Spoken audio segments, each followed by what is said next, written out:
Hello, welcome to the channel. सबसे पहले हमारा पीएनएल देखते हैं। तो आज के दिन हमारी फिन निफ्टी की एक्सपायरी थी। तो एक्सपायरी स्ट्रेटेजी की जिसके अंदर मुझे लगभग 9,000 रुपये के आसपास का यहाँ पे प्रॉफिट हुआ है। पुट साइड में मेरी लगभग 560 क्वांटिटी थी, कॉल साइड में 560 क्वांटिटी, दोनों साइड मेरी सेम क्वांटिटी थी। अर्जिंग के लिए एक एक लॉट मैंने एक्स्ट्रा बाई किया हुआ था 600।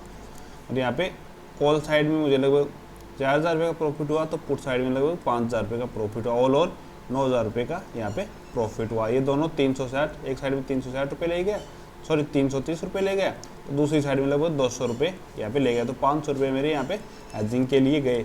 लेकिन जब 9,000 रुपये का प्रॉफिट अगर हम करते हैं तो उसके साथ में 500 रुपये हेजिंग के लिए देने में कोई भी दिक्कत नहीं होती है। अभी चलो हमारी ऑर्डर विंडो और देख लेते हैं। तो ये कंप्लीट ऑर्डर विंडो आज की मेरी, यहाँ पे भी देखोगे कैंसिल ऑर्डर हैं। हर दिन मैं आपको बताता हूँ। आज के दिन भी पुट साइड में फ्री ट्रेड लगे था, जिसको भी नहीं देखा हुआ एक बार ज़रूर देखे था कि 23,150 किया। फिर कोई भी आप पुट को निकाल के देखोगे तो उसके अंदर वो लगभग 1 से 2 चल रहा था और डायरेक्ट 14-15 तक गया है, और उसके बाद में डायरेक्ट उसी सेकंड के अंदर वापस यहाँ पे आया है। तो अभी कल भी लगा था, आज भी लगा है, हर दिन अभी फ्री ट्रेड लग रहे हैं। तो इनसे बचने के लिए आपको एसएल को थोड़ा चेंज करके रखना पड़ेगा, नहीं तो आपकी ज़्यादा ही एसएल हिट होंगे। यहाँ पे देखोगे तो लगभग मैंने हमेशा की तरह 10 बजे ट्रेड बनाया था। 9:55 को मैंने यहाँ पे ट्रेड बनाया था। अभी चलो हम देखते हैं फिर निफ्टी का चार्ट, और फिर देखेंगे बैंक निफ्टी के अंदर हम कल के दिन कैसे काम कर सकते हैं। तो आज के दिन डिस्कशन यही था कि मार्केट इस रेंज के अंदर अगर मिलेगा तो हम स्ट्रेंगल की पोजीशन बनाएंगे, और कोई भी बाइंग की ट्रेड का हम प्लान नहीं करेंगे, ना तो नीचे की साइड में ना अप साइड में, जब तक इस रेंज के अंदर रहेगा। तो जिसने भी आज के दिन स्ट्रेंगल बनाया होगा उसको दोनों साइड के जीरो हो गए होंगे। यहाँ पे 750 पे ओपन हुआ और वहीं से डायरेक्ट पहले 5 मिनट के अंदर यहाँ पे आ गया था, और कंप्लीट डे इसी रेंज के अंदर रहा, और एक अच्छा प्रॉफिट हमें मिला फिर निफ्टी के अंदर। अब कल के दिन हमारी बैंक निफ्टी की एक्सपायरी है, तो बैंक निफ्टी के अंदर हम देखते हैं कैसे हम काम कर सकते हैं। तो बैंक निफ्टी के अंदर हम देखेंगे तो फ्लैग पैटर्न हमारा बन रहा 15 मिनट के अंदर हम देखेंगे। तो यहाँ से रैली स्टार्ट हुई थी, अप साइड तक गई, फिर नीचे की साइड में आया थोड़ा, फिर वापस अप, फिर वापस यहाँ पे नीचे, फिर सपोर्ट लिया, फिर वापस गया, फिर रेजिस्टेंस लिया, फिर नीचे, और अभी इसी फ्लैग पैटर्न के अंदर ही मार्केट है। तो हमें काम कैसे करना है कल के दिन वो देखते हैं। तो क्योंकि एक्सपायरी है और हम एक्सपायरी के हिसाब से एनालिस करते हैं, तो एक्सपायरी का एनालिस थोड़ा अलग होता है, और रेगुलर जो एनालिस करते हैं वो थोड़ा हमारा अलग होता है। तो अब इसके अंदर एक्सपायरी के हिसाब से हम कैसे काम कर सकते हैं वो देखते हैं।